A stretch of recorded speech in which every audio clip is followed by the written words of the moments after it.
ஏற்படுத்தினார். இது குறித்து அக்கம் பக்கத்தினர் அளித்த தகவல் அறிந்து விரைந்து வந்த போலீசார் அவரை சமரசம் செய்யும் முயற்சியில் ஈடுபட்டனர். அவ்வப்போது துப்பாக்கியை எடுத்து தனது தலையில் வைத்துக் கொண்டு சுட்டுவிடப் போவதாக எச்சரித்தார். மேலும் அவரது வீட்டில் இளம் பெண் ஒருவரை பிணை கைதியாக வைத்துக் கொண்டு அவரை கொலை செய்து விடுவதாக மிரட்டல் விடுத்தார். 12 மணி நேர போராட்டத்திற்கு பிறகு இரவு 9 மணி அளவில் விஜய்க்கு கீழே இறங்கி காரில் தப்பி ஓட முயன்றார். அவரை போலீசார் மடக்கி பிடித்தனர்.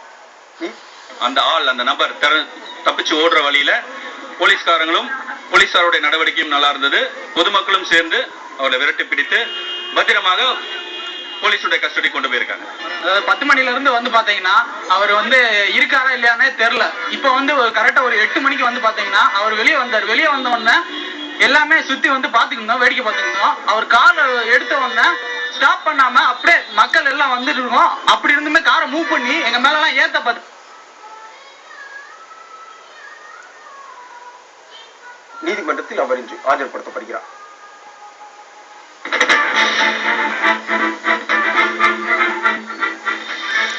ஐபிஎல் கிரிக்கெட்டில் ஹைதராபாத்தை வீழ்த்தியது ராஜஸ்தான் ராயல்ஸ். 2வது தகுதி சுற்றில் மும்பை அணியுடன் மோதல். விவரம் இடைவேளைக்கு பிறகு. வெற்றிகரமாக பிரிக்கப்பட்டுள்ளனர். தென் அமெரிக்க நாடான பெருவில் செகுண்டோ வர்காஸ் மற்றும் ஒர்பலிண்டா தம்பதிக்கு கடந்த பிப்ரவரி மாதத்தில் இரட்டை பெண் குழந்தைகள் ஒட்டி பிறந்தன. வயிற்று பகுதியில் ஒட்டியிருந்த இந்த குழந்தைகளுக்கு ஒரே கல்லீரல் மட்டும் இருந்தது.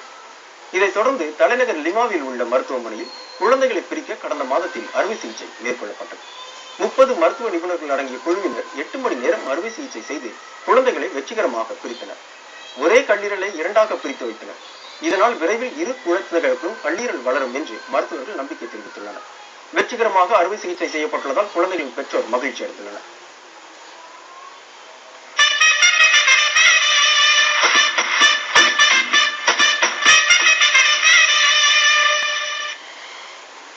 ஐபிஎல் கிரிக்கெட் தொடரில் 4 விக்கெட்டுகள் வித்தியாசத்தில் ஹைதராபாத்தை ராஜஸ்தான் ராயல்ஸ் அணி வீழ்த்தியது.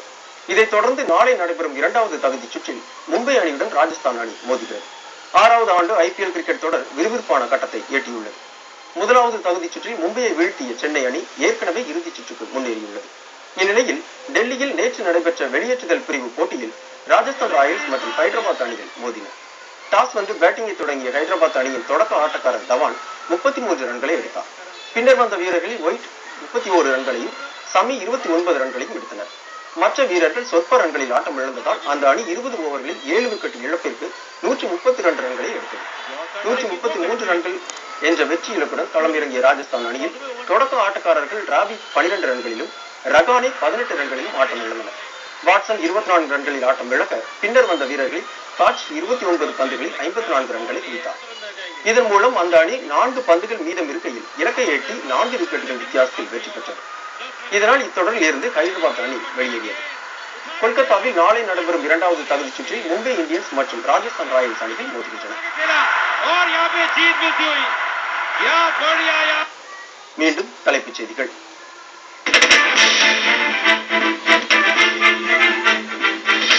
தமிழகத்தில் 5 பொறியியல் கல்லூரிகளில் மாணவர் சேர்க்கைக்கு அனுமதி ரத்து. அகில இந்திய தொழில்நுட்ப கல்வி கவுன்சில் நடவடிக்கை.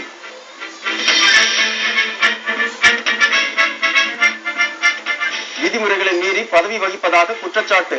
முன்னாள் ரயில்வே அமைச்சர் பன்சாலின் மகன் ராஜினாமா.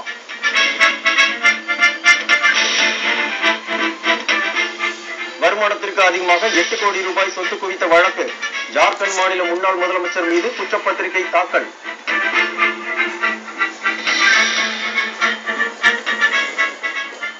வளர்ச்சியின் பலன் அனைத்து மக்களுக்கும் சென்றுள்ளதாக ஐக்கிய முற்போக்கு கூட்டணி சாதனை விளக்க புத்தகத்தில் பெருமிதம். பொய்யான அறிக்கை என பிஜேபி குற்றச்சாட்டு.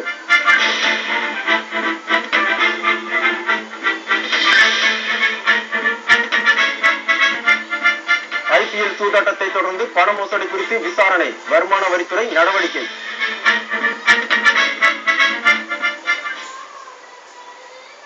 மீண்டும் சந்திப்போம். வணக்கம்.